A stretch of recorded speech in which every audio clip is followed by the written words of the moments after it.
महाराष्ट्र ही संतांची भूमी आहे आणि याच संतांच्या चरण पादुकाचं दर्शन घ्यायला मी आईला घेऊन गेलो सरदार वल्लभभाई पटेल स्टेडियमला, जिथे सकाळमार्फत श्री सद्गुरू पादुका दर्शनचा कार्यक्रम होता आणि महाराष्ट्रातील 21 संतांच्या पादुकाचं दर्शन आपल्याला इथे एकाच जागी घेता येणार होतं, ज्यात आम्ही संत ज्ञानेश्वर, संत तुकाराम, संत नामदेव, सावतामाळी, संत मुक्ताबाई, जनाबाई, गजानन महाराज, स्वामी समर्थ आणि साईबाबा अशा अनेक संतांच्या पादुकाचं दर्शन घेतलं आणि त्यानंतर थोडा वेळ बसून मी आणि आई हरिपाठ ऐकू लागलो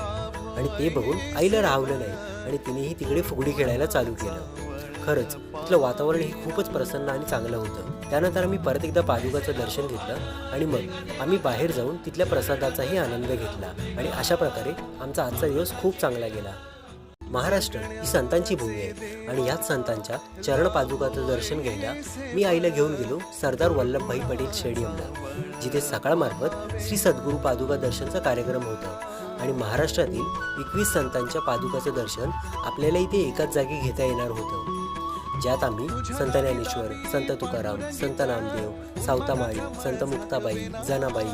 गजानन महाराज, स्वामी समर्थ आणि साईबाबा अशा अनेक संतांच्या पादुकाचं दर्शन घेतलं आणि त्यानंतर थोडा वेळ बसून मी आणि आई हरिपाठ ऐकू लागलो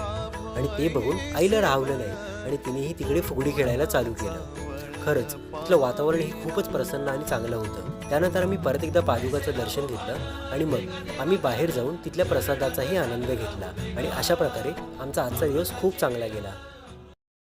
महाराष्ट्र ही संतांची भूमी आहे आणि याच संतांच्या चरण पादुकाचं दर्शन घ्यायला मी आईला घेऊन गेलो सरदार वल्लभभाई पटेल स्टेडियमला, जिथे सकाळमार्फत श्री सद्गुरू पादुका दर्शनचा कार्यक्रम होता आणि महाराष्ट्रातील 21 संतांच्या पादुकाचं दर्शन आपल्याला इथे एकाच जागी घेता येणार होतं, ज्यात आम्ही संत ज्ञानेश्वर, संत तुकाराम, संत नामदेव, सावतामाळी, संत मुक्ताबाई, जनाबाई,